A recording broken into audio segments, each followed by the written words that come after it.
This podcast is supported by FX's English Teacher. Last year's critically acclaimed series returns to follow Evan, Gwen, and Marky as they vie for their students' divided attention. See why Cosmopolitan called its premiere season a masterclass of comedy, while Glamour raved it's the year's funniest and most heartwarming new comedy series. FX's English Teacher. All new Thursdays on FX. All episodes now streaming on Hulu. For a limited time at McDonald's, get a Big Mac Extra Value Meal for $8. That means 2 all-beef patties, special sauce, lettuce, cheese, pickles, onions on a sesame seed bun, and medium fries, and a drink. We may need to change that jingle. Prices and participation may vary. How do you top your love for your cat? With a cascade of decadent savory gravy over a mouth-watering mousse pate. Fancy Feast gems. 2 gourmet pâtés in one convenient pack. Simply peel and plate to reveal a pyramid shape that makes eating delightful and pamper her with an experience as extraordinary as she is. Turn the everyday into the extraordinary with Fancy Feast gems. This is Pack Your Knives. I'm Tom Haberstroh, and I am joined today with a very special in-person episode of Pack Your Knives with 2-time Top Chef contestant Eric Adjepong. Dude, what's going on, my man? Man, this is awesome. This is a really cool spot to be in. I'm extremely excited. A lot of great things to announce, but yeah, I'll let you go after it, man. This is cool, sir. Yeah, lots to talk about today. You'll probably, if you're watching, if you're listening, Kevin is not here right now. That's because I do have an update on the show. Kevin, this summer, reached out to me and let me know that he's stepping away from Pack Your Knives, which is obviously a very sad thing for me personally. Kevin and I have been doing this for 7 years, 7 shows, and I could not believe that we even got past 1 year, just because, like, you know, when you come up with an idea, you never realize, like, you know, if it's ever going to make it past 1 season. You know the feeling. Very much so, yeah. And so that's my guy, and has always been my guy. He was my friend before he was a co-host with me, and he'll always be a friend and will come onto the show. I promise you that. He will come onto the show and swing by. And we're going to miss him. Definitely. At Pack Your Knives. And, you know, I think I'm in debt to Kevin in like a personal and professional level, is just all the times that we ate meals together, watched Top Chef, hundreds of hours of taping the show. So I want to thank him. I thanked him personally, but also just on the show. Just want to make sure I put my 2 cents there. And we're going to put that Top Chef Pack Your Knives coat, that chef coat, up in the rafters for him. But it left me with like a real, you know, question is, who do I replace Kevin with? And that was really hard for me. It's hard to envision Pack Your Knives without him, just in the same way that envisioning Top Chef without Padma was really hard to do. And Top Chef almost gave me like a blueprint for me. It's like, as I was thinking about it, Eric, I was like, you know, I don't think I can replace Kevin. Like, there's no other Kevin. In the same way that there's no other Padma Lakshmi, host of Top Chef. And what they did was they were like, you know what? Let's bring in Kristen, who's actually a different host in the sense that she's been in those shoes. She's been in that kitchen as a competitor on Top Chef, and she's been a host of her own. And I started thinking, the wheels were turning, and I was thinking like, oh, Padma is Kevin, so who is my Kristen? So I have a big announcement to make. 2-time chef testant on Top Chef. 2-time host of Food Network TV shows, Wildcard Kitchen and Alex vs. America. 2-time author, the Sankofa children's book, and of course, your new cookbook, Ghana to the World. Sure. You are a wonderful, wonderful, beautiful face, handsome, of the Crate and Barrel line, the kitchenware line, and a huge super fan of the New York Knicks. Welcome to Pack Your Knives. You are the new co-host of Pack Your Knives. I'm so excited too. I'm waiting for, like, I'm listening to the crowd cheer and all that, man. I got to echo, if I can as well, a massive shout out to Kevin, man.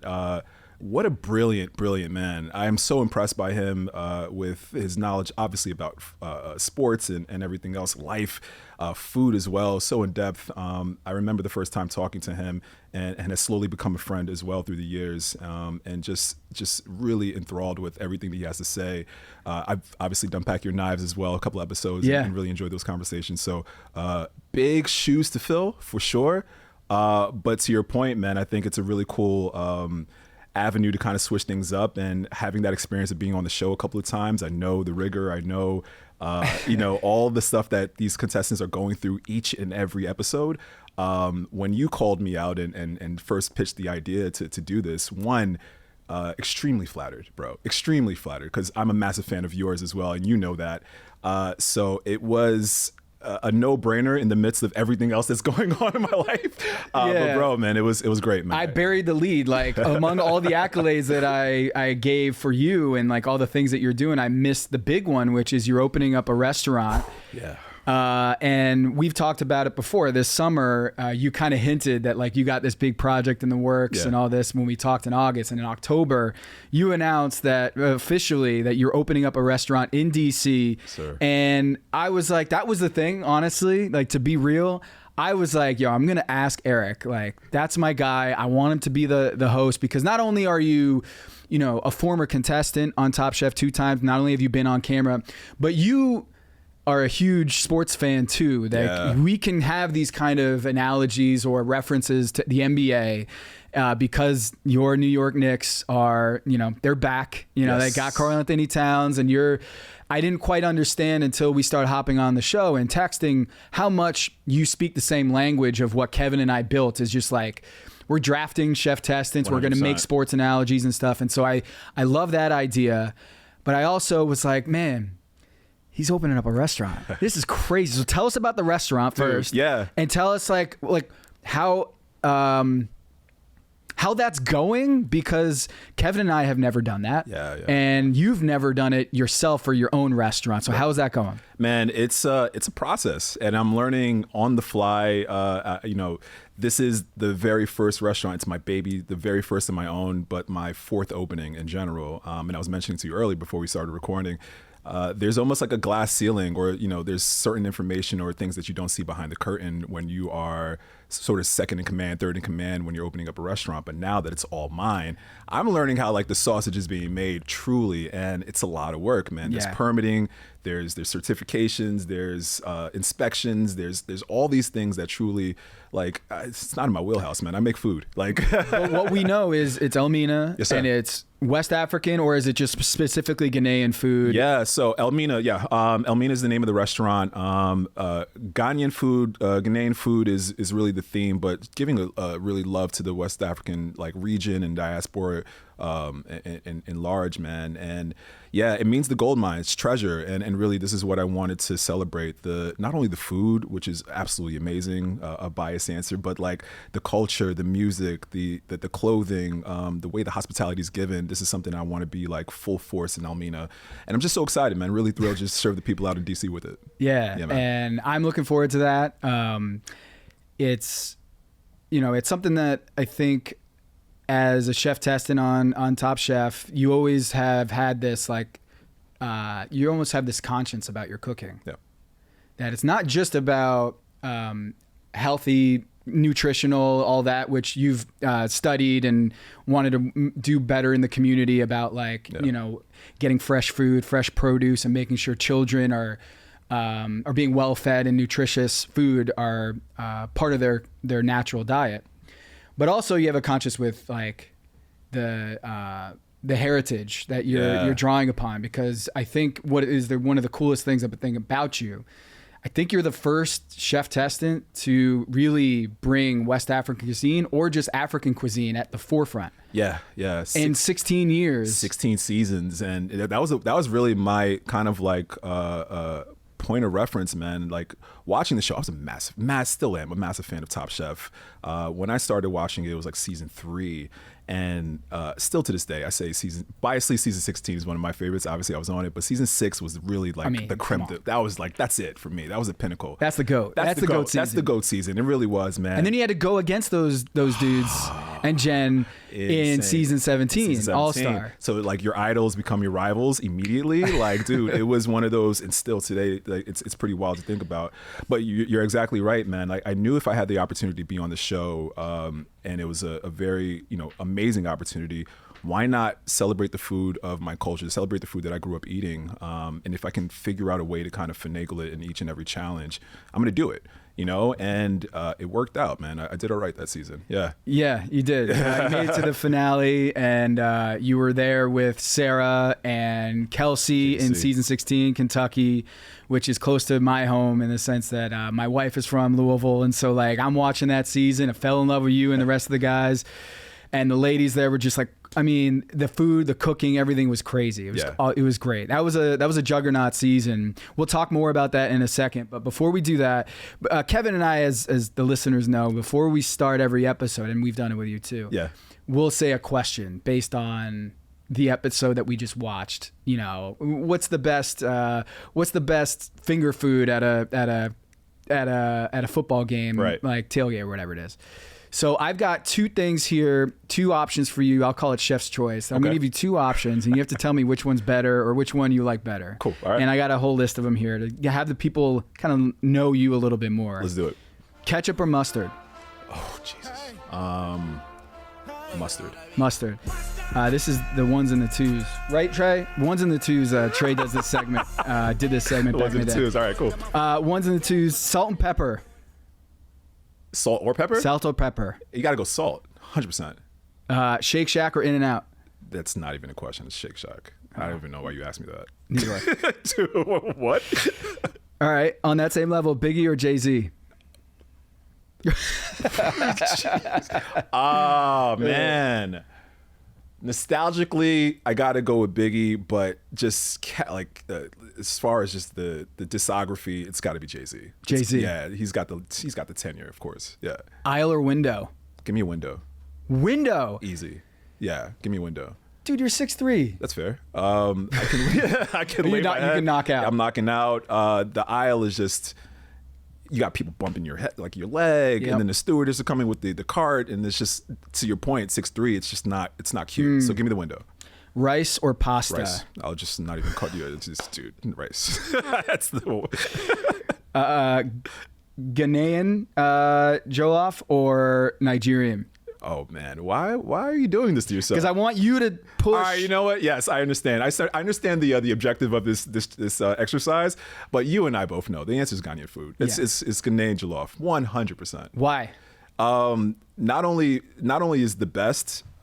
You know how Jordan didn't create the jump shot, the fadeaway, but he essentially perfected it. Yeah. Jollof rice comes from Senegal, from the Wolof tribe. They obviously created it, but then when it's hit the borders of Ghana, that's when it really it was perfected. So it's literally stamped. My mom makes the best jollof, so I learned from the best, and that's what it is. You mentioned Michael. Yes, sir. MJ or LeBron? MJ. Okay. Yeah.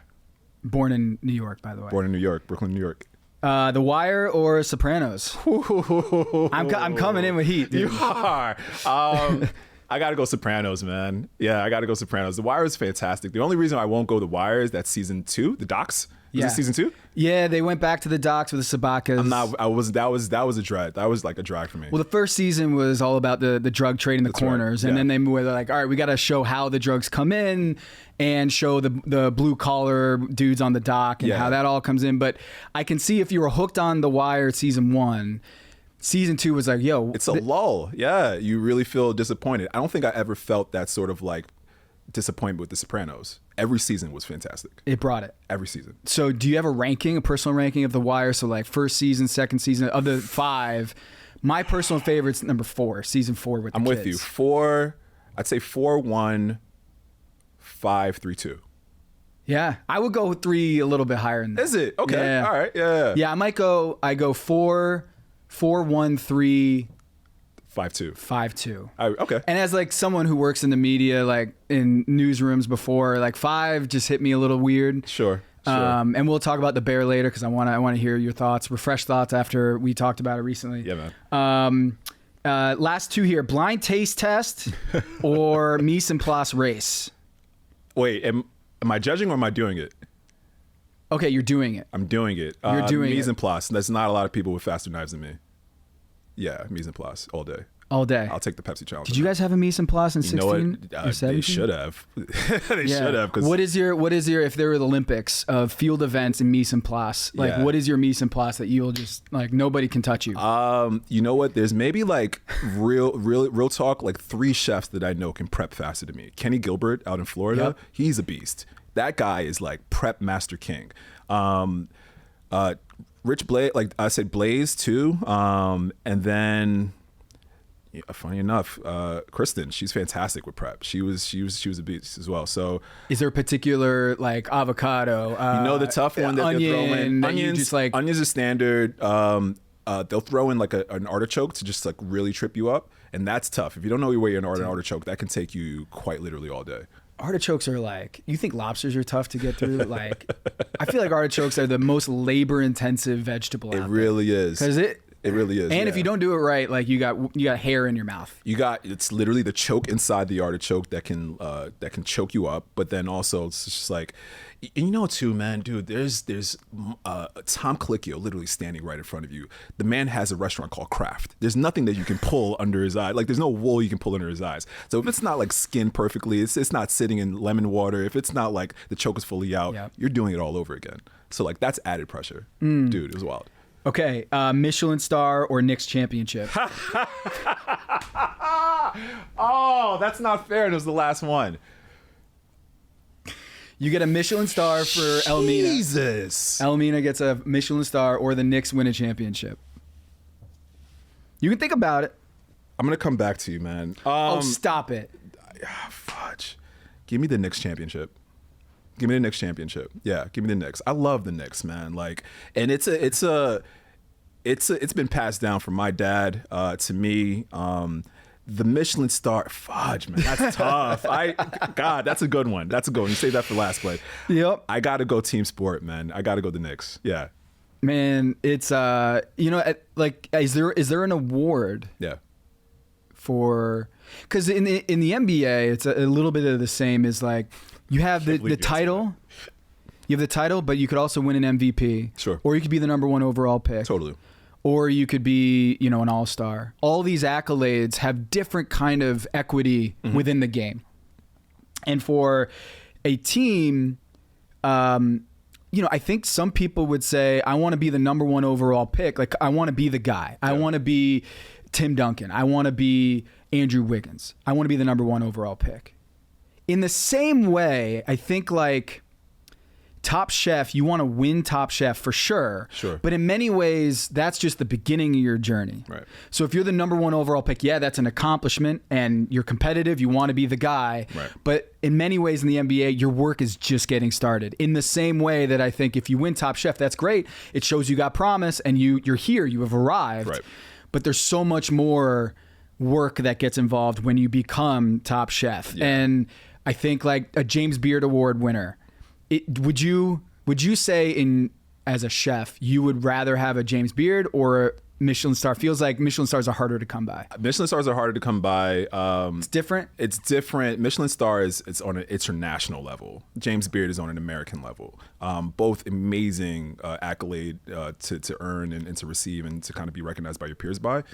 But when you have a Michelin, man, you cannot take that away. That's just like the gold star of the gold star. So, and then also to me, a Michelin is like a team, sort of like why I went with the Knicks. It's a group collaborative sort of like effort. If I get a Michelin star, if my restaurant gets a Michelin star, then I know for sure that all hands were on deck. The GM is on his game. The sous chef is on her game. You know what I mean? Like everybody's doing what they need to do versus me getting a James Beard for best chef and it's really just like all eyes on me. So in that way, a Michelin star is almost like getting a ring or a championship. The banners fly forever. You're always going to have that, and your team collaborated to get that.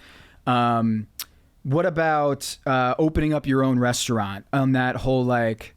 I guess it would be you're the MVP or you're the finals MVP, where you're the guy. Like you are the guy. I think personally, man, there's like selfish reasons to kind of be boastful and proud about it, and that's an amazing thing. But truth be told, bro, like I'm excited to build the camaraderie with the team. I'm excited to bring the right people in. I'm excited to like see their future grow within the space that I'm kind of like fostering in Elmina. So the hospitality really begins with me, with my employees, and then hopefully that translates to the guest experience as well. But like if I'm doing what I need to be doing as a head chef and providing an atmosphere where people can feel safe, have fun, learn, and grow, then that to me, and then if we get recognized for it, that's it. That's the gold star right there. Yeah. But really, honestly, man, those are the objectives. Everything else is just like cake. If it comes, it comes. If it doesn't, as long as we're doing what we need to be doing, I'm happy. All right. So the nerves are high right now because of opening up your restaurant. Yeah, man. Where does it compare to leaving to go to Kentucky?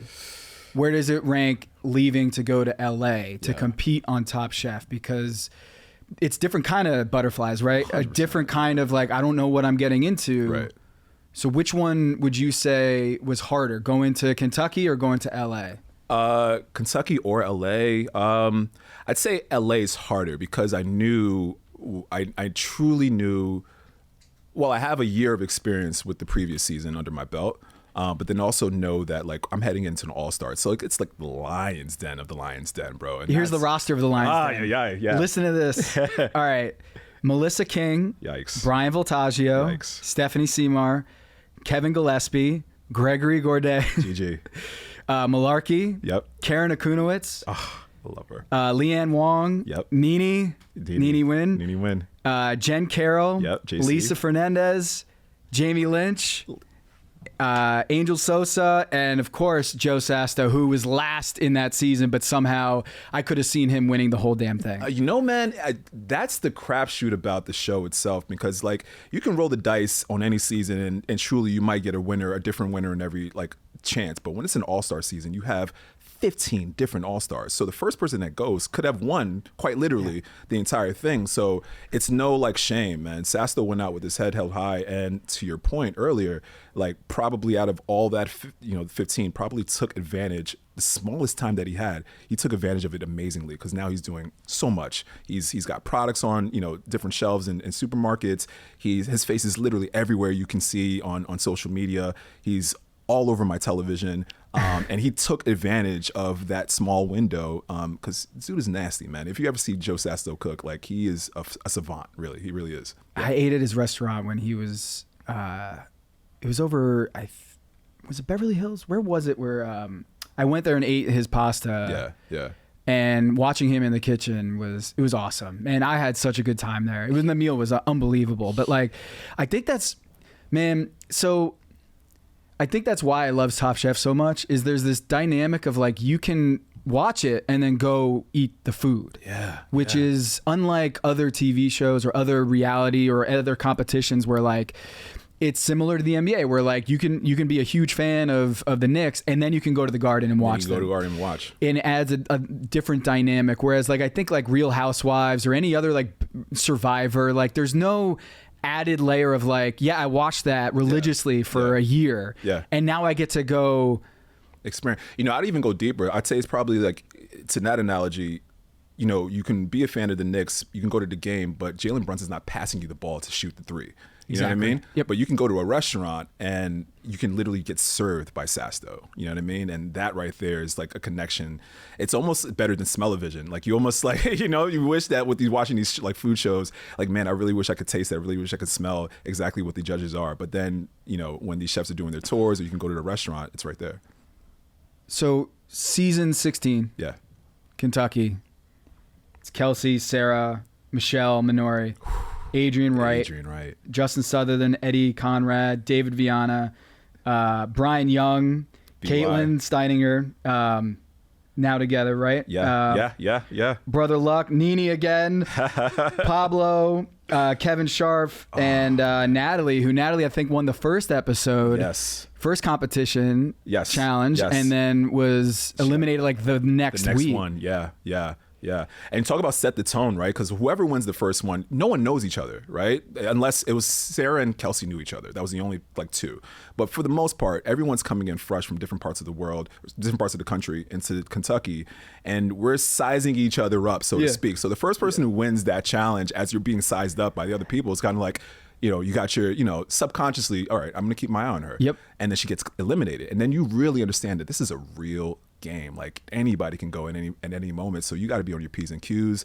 And I remember David Vienna he had a little streak right after that. I think he won like 3 or 4 in a row. And then he became the new kid on the block. Like, oh, dude, like everyone was watching out for David. And then really like, I say the cream rises to the crop, but truly, there's certain things, I always say it comes in thirds with Top Chef. A third are going to be at the end via merit. A third are going to eliminate themselves just because they get in their own head. And then another third is just going to just by happenstance of what happens with the challenge, your food falls or, you run out of a product in Whole Foods, right? You can't find exactly what you wanted. And then that sort of kind of eliminates you as well. So it's a crapshoot, man, each and every challenge, but it was impressive, man. And I think I went on a little streak as well. And it's really about getting hot at the right time, honestly. Yeah. It's a lot like basketball, a tournament, 100%. Or in football in the NFL, like Pat Mahomes is always going to be there at the end. It's always going to be, these players, who's going to be there. But you got to hit at the right time. You got to hit it at the right time, man. Stay healthy. That was the thing in 17 with you was, I think what you described to Kevin and I on the show was I think you didn't sleep or you're just so tired. It was an exhaustion thing. Not that everyone else wasn't exhausted, but I remember asking you, like, Eric, you look like you were exhausted on the screen. I was, man. And me and Nene were the most tired because we were just coming off of season 16. And in between the end of season 16 and the start of 17 was maybe about 3 months, if that. So if you imagine, I made it all 20 episodes to season 16, hit the finale. I get home. I'm home for like 2 months, if that, and they asked me to come back again. Which goes by like that. For the first month, you're just getting back into things. You're getting back into things. My daughter was being born at the time. I'm moving. I'm trying to figure out what's like the next move, and then I get the phone call to come back again. And what was that like? It's so hard to say no. I kind of did though, to be honest. I'm just like, I'm exhausted. You saw what I just did. And then I found out that Needy was coming back and I'm like, all right, cool. I got to do this. That's like when someone writes a book and they're like, hey, can you talk for the book? And they're like, nah, I'm good. And they're like, yeah, but Jerry West talked for the book. Yeah. And you're like, all right, if Jerry talked, I'll talk, then I'll talk. And then so Nene was in and then you were like. Nene was in, I'm in. And then I found out who else was in. And I'm like, this is going to be a gauntlet. And it was. Did you know it personally? Did you know anybody else? Like Voltage, have you cooked with Voltage before? I have. One of the craziest stories about B Vault and Michael. Yeah, man. Till this day, dude. Like it's. So I'll try to abbreviate it, man. There was a time right before I moved to London that I found an opening at, or there was an opening at Vault, Brian Voltaggio's restaurant in Frederick, Maryland. I'm a New York City kid. I find my way to Frederick, Maryland, and I stage for the restaurant. Brian was working on a project in India at the time, so he wasn't at the restaurant, but I was offered the job via Brian from a phone call. The sous chefs told him how great I was doing, and then he offered me the job. And literally, as I'm kind of deliberating, or if deciding if I want to go, my cousin Evelyn in England just randomly threw it out there, like, how crazy would it be if you just did your master's in London? I was wondering about that. Yeah. How did you end up at Westminster in London? That's where the crossroads happened. So like 2012, she's like, man, I tell her about the stage. I did really well. But she just threw it out there, happenstance. And I'm like, you know what, that would never happen. And then the more I thought about it, the more I was like, you know what, this is probably the best bet for me. Yeah. So when I made that decision, Brian Voltaggio offered me the job. And I'm like, Chef, with all due respect, I'm going to go to London and I'm going to study and get my master's. And he gave me all the blessing in the world. He offered me a job if I ever come back. And then fast forward, Top Chef season 16, there's a mentor episode towards the end. And, you know, right before they do the casting of the show, they ask you, like, you know, who's the people that you watch, you admire, this, that, and the third. And I'm like, man, season 6 was it for me. I love the Voltaggio brothers. Brian's just like one of the, I have their book. I read Vault like back and forth. Still to this day, probably my favorite cookbook of all time. And I said Brian Voltaggio. So Brian Voltaggio then becomes my mentor on that episode, which was wild to me because it was kind of like that, you know, full circle moment. But then the season after is when we do All Stars. And now I'm going against Brian Voltaggio in this instance. We're living in the same room, by the way. It was like Kevin was there. It was me, Kev, and Brian in the same room. And now I'm really getting a full download of not only the chef, but the man, the father, the pilot. He's a pilot, dude. Like he's like so interesting. His mind, the way his mind works. And it was really kind of that moment we talked about even before. Like I made it. Like, dude, I'm rather than reading about him and watching him on TV, I'm going against him in these challenges now. Yeah, and he's got to look out for me. It's wild. Hello, listener. It's producer Mays here to talk to you about Kindred. Now, close your eyes like Owen Wilson during a job interview and imagine a way to travel that feels personal, comfortable, and connected without the price tags and the sterile feelings of hotels or short-term rentals. Now, open your eyes and stop using your imagination because Kindred has made it very real. That's exactly what they do. Kindred is a members-only home swapping network. It's not a hotel. It's not a short-term rental. It's a smarter way to travel where each stay feels like home. Here's how it works. With Kindred, your home is your ticket. You earn credits by hosting fellow Kindred members, and then you use those credits to stay in over 220,000 homes in more than 100 cities worldwide. There are no hotel costs or rental fees, just the credits that you've earned. Every stay comes with white glove service, 24/7 trip support, and $100,000 in host protection. Make it easier for you to travel and enjoy yourself and not worry about details. I've used Kindred and I found an amazing home for a weekend getaway in an idyllic location with amazing views and great ambiance. It had everything I needed. And the best part was, it cost me $0. So apply now at livekindred.com and use code DINGS to join for free.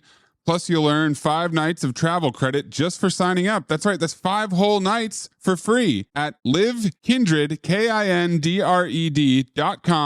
code DINGS, DINGS, livekindred.com, code DINGS. Listener, listen up. This is important, okay? I'm going to try to save you some money here. If you're still overpaying for wireless, it's time to say yes to saying no. At Mint Mobile, their favorite word is no. You may think like, oh, that's bad. No contracts. No monthly bills, no overages, no hidden fees, no BS. Here's why I said yes to making the switch and getting premium wireless for $15 a month. You heard that correctly. $15 per month. Ditch overpriced wireless and the jaw-dropping monthly bills. And of course, there are all these hidden fees and stuff, but at Mint Mobile, plans start at $15 per month. All the plans come with high-speed data, unlimited talk and text. You're not doing like weekend and nighttime minutes or anything like that. And it's delivered on the nation's largest 5G network. Use your own phone. Don't have to get a new phone. Use your own phone with any Mint Mobile plan and bring your phone number along with all of your existing contacts. I switched months ago. People have asked, did you actually switch? Yes, I actually switched months ago, and I don't know what to do with all this extra money. I've cheated the system here. I've rigged something. This is an Ocean's 11 situation where I'm stealing wireless from Mint. That's how good a deal it is. Ready to say yes to saying no? Make the switch at mintmobile.com/dings. That's DINGS. That's mintmobile.com/dings. Upfront payment of $45 required, equivalent to $15 per month. Limited time new customer offer for first 3 months only. Speeds may slow above 35 gigabytes on unlimited plan. Taxes and fees extra. See Mint Mobile for details. Hello, listener. It's producer Mays here to talk to you about Quince and their cookware. Cooler nights mean cozy meals at home, and Quince's cookware has made fall cooking so much more enjoyable. Their pieces deliver the quality and performance of luxury brands, but at a price that makes sense. And they look gorgeous on the stovetop, too. No matter what item you need to complete your kitchen, Quince has you covered with 5-ply stainless steel pots and pans, nonstick skillets, chef-quality knives, and even ceramic bakeware, which is perfect for cozy casseroles or Sunday roasts. And when you look at these prices, you might think, how is Quince doing this? How do they deliver high-quality items similar to high-end brands that are half the price? Well, let me tell you, they partner directly with ethical top-tier factories to cut out the middlemen and pass the savings on to you. And it's not just cookware. I got myself some bath sheets. That's right. When you're a tall man, you have to use bath sheets, not bath towels from Quince. It's like drying off with the cloud. It's incredible. Upgrade your kitchen for cozy fall meals with premium cookware from Quince. Go to quince.com/dings for free shipping on your order and 365-day returns. That's QUINCE.com/dings, DINGS, to get free shipping and 365-day returns. Quince.com/dings. Does it ever feel like you're a marketing professional just speaking into the void? But with LinkedIn ads, you can know you're reaching the right decision makers, a network of 130 million of them, in fact. You can even target buyers by job title, industry, company, seniority, skills, and did I say job title? See how you can avoid the void and reach the right buyers with LinkedIn ads. Spend $250 on your first campaign and get a free $250 credit for the next one. Get started at linkedin.com/campaign. Terms and conditions apply. Finished training for the day? Time to fight post-workout fatigue with Core Power Protein Shakes. They're packed with 26 grams of high-quality protein to build muscle and electrolytes to help hydrate. The nutrition you need to help your body replenish, rebuild, and repair post-workout so you can power on to the next one. Champion your recovery with Core Power. Visit corepower.com to learn more. I love that season 6, 16 and 17 that you were a part of. Yeah. I think for me, Top Chef, we're about the same age. Yeah. I think we fell in love with the show around the same time. We were both in college. Yep. Season 6 was, season 2 was it. Marcel was season 2, and that would think it was like 2006, 2007. That was also Padma's first season too. Yep. Yeah. Mm-hmm. And that's when like it was more drama, right? It was more like, the shit that went down in that episode, that season, of course. But the idea of like a long narrative arc, that you're learning about these chefs, their personalities, and what it takes to be a great chef. I was hooked. Yeah. I was hooked. And then season 6 comes along. Jeez. And I'm like, this is like the 96 Bulls. Like yes. they're like unbelievable. Yes. Absolutely. Like man. the talent on that season with Gillespie, JC, JC, Carroll, the Voltaggio brothers, just they were like going. I mean, boom, boom, boom, hits boom, after hits after hits. So now that like I've been to Top Chef events, like I went to Restaurant Wars. Your season, You were in season? Seriously? 16. No effing way. I was in Lexington for Restaurant Wars, and I was at Brian Young's restaurant. No, you were not. You were at my restaurant. You went to Northwest? Yes. Northeast. Get out of here. Yeah. What? I didn't know that. But Brian was the he front was of the house. maitre d'. Yeah. He was the GM. Are you kidding me? So I ate your food. Literally? Yeah, it was. I had the scallop. Yeah, scallop. It was delicious. Dude, I didn't know that. The scallop. There was like this. It wasn't a terrine. It was a pork. That was Brian's dish. He had like a roulade. It was the spinalis. Yo, we were. So you remember Northeast? It was the last one, right? Yeah. So it was backed up. So yes, like it was. And we were waiting. So Kevin and I were like, "Oh, this is." It was hot. It was in this. I want to say it was in the summer, maybe. Yes, sir. It's taping. Right in Kentucky. And it was in this like airplane hangar. Yes, it was. And we were dude, like, I had no idea. we were eating snacks, and we were like, we don't know when we're gonna go. So they gave us like Lay's potato chips, and then they ran out of chips, and we're like starving because of course we're going on Top Chef Restaurant Wars. We're not eating all day. Of course. We're like we're making sure we're hungry, so we eat everything, Absolutely. right? But then they feed us these things, and then they're like, all right, we got some wine at the table. They finally seat us, and they're like, we've got rosé all day. And we were like, keep filling it up because we are starving, and the food wasn't coming out because I was like, I think it got backed up because maybe the the judges were backed up, but whatever it was, we were there for a long time. There was a bottleneck in service. I forget specifically what happened, but yeah, you're right, where we were cooking food and then all of a sudden we weren't. And it was like, okay, this is bad. Because if we're not cooking food right now, somebody's not ordering food in the front. And then it's like, what's going on? You're standing around like, you're trying to figure out, this is bad. This is really, really bad. But then also we had the view of the other 3 kitchens as well. So we were all the way to the right. And then to the left, we had, it was Nini's kitchen, Justin's kitchen. Right, because when we walked in, we saw the kitchens. We're all the way to the far right. You're the far right because that's where it was almost like room A, room B, room C. Yes. And I remember looking at the chefs, but I don't know who anyone is. Correct. But I know that like in 6 months, I'm going to be like, oh my God, I saw Eric Adjepong over there. Or, oh my God, I saw Brian Young over there. Yeah. Or, Sarah Bradley. They would become like household names to me. But at the time, like, I don't know who you are. No. And that to me, like, is well, to even go back, like watching when we're not cooking and then I see the other 2 teams like at it, they're like cook. And we're kind of like idle hands and we don't even know what's going on. You get inside your own head. You get inside your own head, right? You have no idea what's going on, again, in the front. So now you start panicking. I remember, bro, oh my gosh. It was Brian's team. I truly thought by the middle of that, they won. The way they were cooking was so beautiful. It was like swan work. It was just like... Wait, but you were on Brian's team. No, excuse me. Brandon, excuse me. Brandon's team. Brandon's team. Brandon's team was in the middle. And I'm watching Brandon's team, and it's just like no wasted movements. They were cooking with just so much elegance and grace. And I'm like, we all were watching like, yeah, they won. They clearly won. And when we got the word that we won, it was kind of like, what? Like so much shock, you know what I mean? But that to me was like, even though I didn't win, obviously that season, that to me was like a highlight. Winning Restaurant Wars, you just, as a chef coming on on Top Chef, you want to make it to Restaurant Wars. You want to, and winning Restaurant Wars is also like an accolade that nobody can take from you. It's a massive deal. And we won, and I was just like, dude, that's something that's gonna cement us. I don't know how, but it's going to cement us somehow. It was so much fun. A lot, yeah. I mean, it was so much fun. We had, the food was amazing. We met before we actually met. Yeah, that's right. Oh, I ate your food. Yeah, that's wild. Without knowing that this would ever happen. That's wild. I mean, talk about full circle is, Kevin, he went there with his partner, and my wife is from Louisville. So like the fact that the first Restaurant Wars I ever went to was Kentucky, where I got married, was it was so cool. And that's like, I was at my wife's parents' house and then got in the car and drove to Restaurant Wars, which is wild.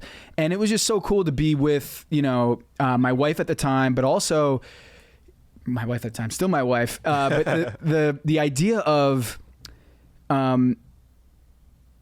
that's something I've watched for so long, and to be a part of it was so cool, and it hit so well. Like I saw Padma and Tom and Gail, we've met now, but like at the time it was like seeing, Michael Jordan or LeBron, and it was like, yo, that's Padma right over there. Oh my, she's way taller than I thought she is, and like that whole experience was awesome. But you lived it. You were a contestant twice, and now you're doing the other side of the table, which is you're judging a lot of times on your show and hosting. And so you've seen not just with Top Chef, but what goes into a food competition show that isn't Top Chef. Totally. I want to know, now that you've had some time to step back and look back on your years at Top Chef, what are some misconceptions that fans might not know about Top Chef or think they know about Top Chef? Yeah.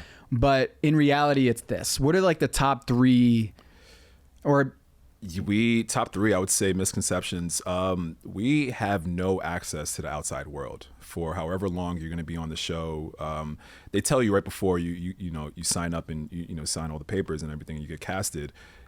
If you make it all the way, it's going to be about a 2-month obligation, and you don't have a cell phone, you don't have access to the outside world. You are a hermit, truly. We had like it felt like dude, the days that were off, they would give us like these DVDs and tapes or like board games just to kind of keep ourselves entertained. But it truly was like chef camp without any sort of like electronics or anything like that. So that's real deal. We were fully sequestered. We had this is the time, and it's sad, Anthony Bourdain had passed away as well. Right, yeah. During that season. And that was a very pivotal moment because they broke protocol and they actually allowed us to kind of get into the outside world and know about what was happening. Padma was clearly distraught about it. They were obviously friends. So we saw a little bit of like her out of character, out of like a little, she wasn't her. Where in the season was we were that? in Tennessee. We did the Music City Challenge. So this is when we went to the Grand Ole Opera in Tennessee, in Nashville. Okay. And we found out Wow. that he passed away, and then they kind of allowed us to And that was the only break in the universe. that was the only break in the universe. Yeah, that was it. And Everything else is just closed loop. everything is closed loop, man, and you have no idea. And they do it to keep you focused, but I mean, you can also get tons of information, like no recipes being shared. Somebody can email you something. You're just writing recipes in your little notebook all season long, trying to 100%. keep some sort of sanity. When I got that book, literally the first thing I did was just write. Like you just want to get everything in your head on paper, because that's your Bible essentially, right? Because you don't have any sort of like anything else. So I would say that's Sequester's real deal. The rules were insane. Talk about like legal work. Every challenge, whether it be a quick fire or an elimination challenge, there's a set of rules that the producers come out and they're like, come out, they pause. I'm sure you've heard about this. Yeah, T or someone else would come out and be exactly. Yes, sir. Yeah. T would come out, and they had legal, and it's like a thick piece of just like the do's and do nots of what this challenge is specifically. And I remember once, you sign, they record you, you have to raise your hand, say I do, I understand. Real talk, man. And it's like, it's a real like oath that you have to give that you fully understand what's going on. And then you cook. So if you break a rule, or if you do anything outside of that rule book, then you are eliminated, and you have to understand because why. you've sworn in blood and hand up, like, dude, yeah. You understand. You understand. And are there times where people will be like, hold on, like I think I understand, but like let me just get this right. If you're being strategic. So you use that to your advantage. It's kind of like tying your shoes in basketball when you are kind of like doing an inbound play. Yeah. If I'm asking questions about the rules, I'm also thinking about what I want to cook.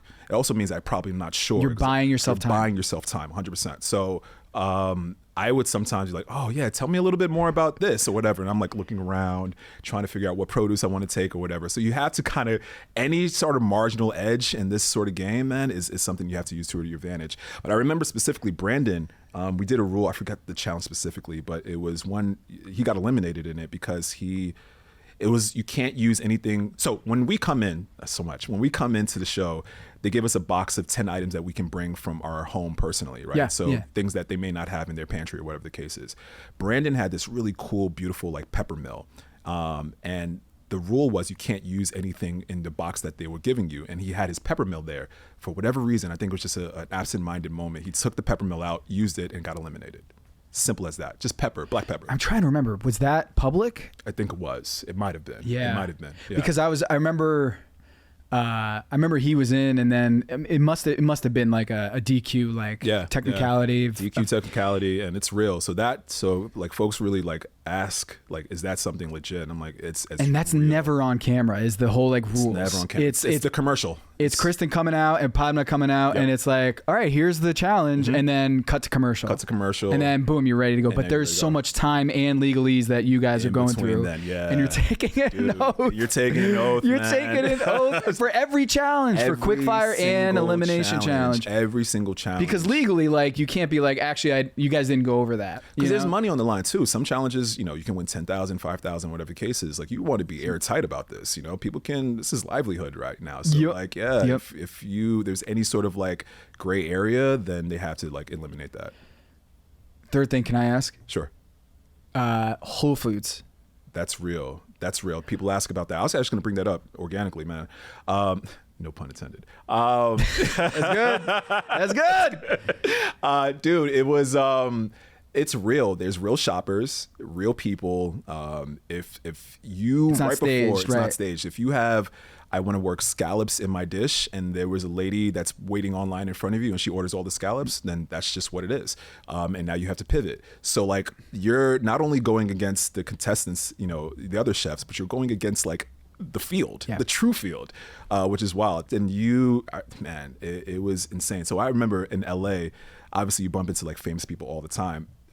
I forgot his father. Beyonce's father was in Whole Foods. Literally, Beyonce's dad was in Whole Foods during one of the shops. And you're like, I'm like, I want to say hi, but I'm like, I gotta get the scallops or whatever. So it's wild, man. Like it's as advertised. That is just it's a circus, man. It is. It's a skill that I don't think watching we appreciate, because I've never had to do that. Like supermarket sweep, grocery games, like, yeah, you might see it on TV, but like racing around and then building your menu on the fly, there is a lot of stress that you can see where the chefs are like, I don't know what I'm doing. Yeah.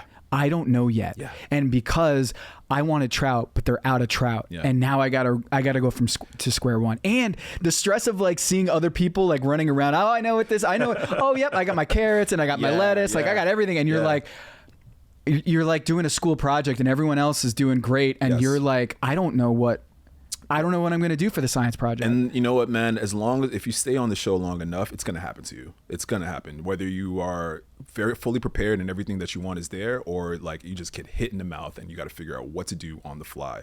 And really that's, again, when I said a third, like people get eliminated, that's that like random bit.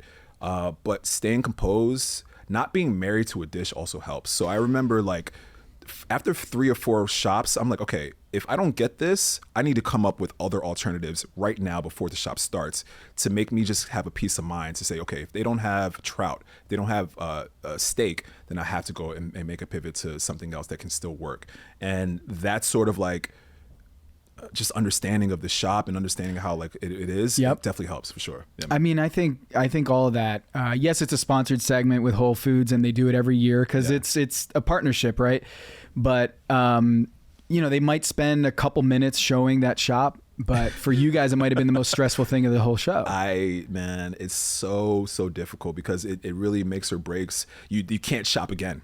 There's no other shopping. So what you have is what you have, and even if you don't order enough the quantity, then you're cut. I want to talk about that because in a larger context, as a viewer, I feel like Top Chef has gotten a little nice, a little soft. Ooh. Feeling like it used to be a little bit more competitive in the sense of like, I'm dog eat dog world of like, I'm sorry, but no, you can't have my shallots. So you can't go back and go get shallots, so you got to lean on someone else in the room. Yeah. Can I borrow your shallots, or can you help me with the pressure cooker? Yeah. Right? Yeah. In years past, maybe this is me, old man yelling at clouds, and it actually wasn't like this, but I feel like it was sharper elbows early seasons, Top Chef. Mm-hmm. And I'm trying to understand, is that a professional advantage? Or is that a reflection of like the celebrity chef fiefdom, or the celebrity chef world is so accessible now that like you've softened your elbows because you might need that person on TV one day, or you might want to be on that guy's show, or you might want to link up with her later in your career, or you follow each other on Instagram and you're liking each other's photos. And so I wonder, could Top Chef make it as fierce as it used to be, or as, I wouldn't say competitive, because like, bro, it's competitive. Bro, the restaurant world or being a chef is super competitive. It's a finite real estate, a finite number of people you can feed. Right. And literally there's only so many places that you can open up in the country in those blocks. Mm-hmm. So I know you guys are competitive, but it does feel like Top Chef season 22 coming up. Yeah.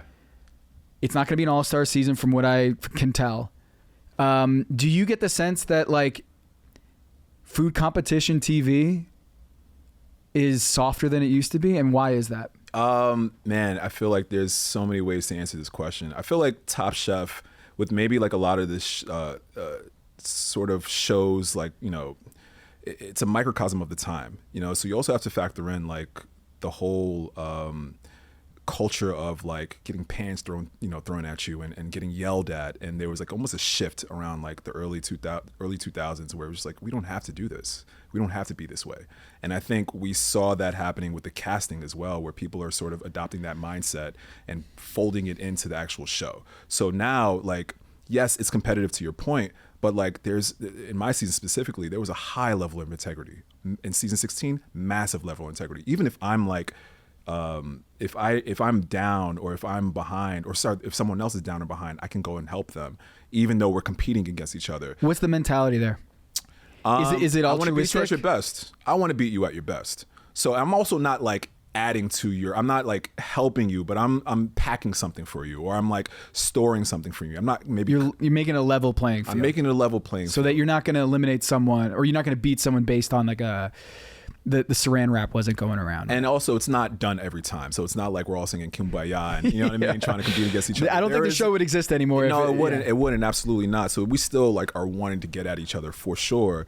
But with that said, like I remember season 17, All Stars, and at the shop, me and Leanne, we were going for the end dive. I will never forget it, man. She was just like a woman determined to get that Belgian end dive, and I was reaching for it, and she just forearm shivered me out the way. And I'm like, you know what, dude, you got this, chef. And so now to this day, like we laugh about this, Leanne and I, but like that really brought out like a little bit of that, like I gotta win this. Like this is serious. I gotta take this money home. I gotta take this win home. And I love that. That's competitive nature. Yeah. We talked about it on the show when you came on, I think when you got eliminated. So if you remember, we reached out to you in season 16. Yeah. And we were like, yo, we want to get you on after Restaurant Wars. Right. Yes. Yeah. And you were like, let's do it, without us knowing that was it. Like right after we got you onto the show, it was the episode that you got eliminated. Mm-hmm. And you were so humble about it. You were great. You're a great sport about it all. You were willing to talk about everything. And I remember one of the things we had gotten on you for, whether it was 16 or 17, was that you were too nice. You weren't boxing out people trying to get to an ingredient. I didn't. No. And you're a big dude. Yeah. You're an athlete. Yeah. You could easily throw your weight around. 100%. But you said the optics of like you boxing people out, especially women, was like not great. It's not. And also like you can make your impact in other ways. 100%. Yeah. Do you think if you had less of a good heart, that you could gotten that end dive a little quicker, or gotten that, scallop quicker, and, been like, you know what, I'm going to box you out? It is, yes, for the objective to get what I wanted to get. But then, overall, there's just some things that are just not worth it to me. On that note, the idea of you don't want to come off as a butthead. Yeah. I think Top Chef, no fault of their own. I think what Kevin and I have talked about is the stakes don't feel as big on Top Chef, that winning Top Chef doesn't matter as much as being on Top Chef. And that being on Top Chef is almost like you've made it. And everything after that, like you've become the launching pad of celebrity chefdom, all that, by just getting on Top Chef. Now, you're kind of a walking example of being on Top Chef and performing well and getting as far as you did, opened up some doors. Yeah. But can you speak to like the power of Top Chef and what it did for you? And do you think that winning Top Chef, how much ever money they throw at you, can they equal it out where like you got to win it? Yeah. You can't just show up and make it 4 episodes and then launch your career. Sure. No, it's valid, man. You want to you go on Top Chef to be Top Chef. Like you want to win.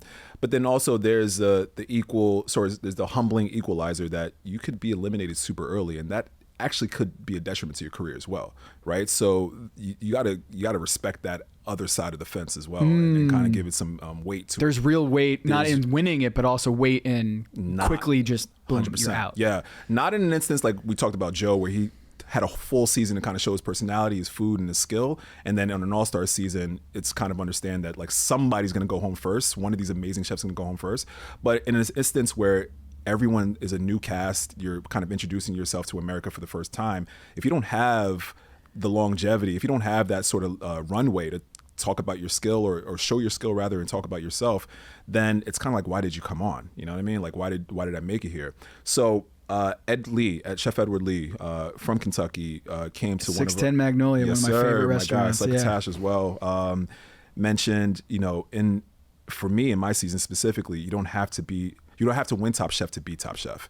And KBC, Kelsey Bernard Clark, won that season, and she's gone on to do phenomenal things. But I have as well, and I think it's all about taking advantage, of the opportunity. not everybody also has the same objective. Not everybody wants to be on TV. Not everybody wants to kind of be the front facing. Some people are just really, really happy going back home, putting their head down and going to work. I think of Chef Adrian Wright, like in that regard. Adrian probably is the most happiest, peaceful, like out of all the Top Chef contestants. She's in Puerto Rico with her family, her beautiful family. They're living that like super peaceful, just like almost off the grid life. And like that is success to her, right? So like who am I to like say, you know, that's not what you want to do. So I think at the end of the day, man, you take advantage of what you want to take advantage of. Obviously, the longer that you're on the show gives you the more sort of opportunity to kind of like put yourself out there. Yeah. Is there, I mean, obviously money talks, but like if Top Chef like threw more money into the pile, would you see people be like more competitive? I don't know if, I don't want people like tackling each other, you know, like I don't want it to become like a wrestling or UFC out there, but I do wonder if there are ways, and they've made some tweaks here and there. Yeah. To make it more, I guess, raise the stakes and putting money behind quick fires rather than immunity. And I want to, on the way out here, I want to talk just what you are looking forward to in Pack Your Knives, because like this is different for you and for me. Yeah, like this is a new chapter, but I'm gonna be fascinated to see your, through the prism that you watch Top Chef every episode and mine, because Kevin and I are both coming at this as fans. Sure. And yeah, we're journalists and we do our research and we, you know, do as much homework as we can about the history of things and get, you know, do our due diligence on things. But we ain't been in that kitchen.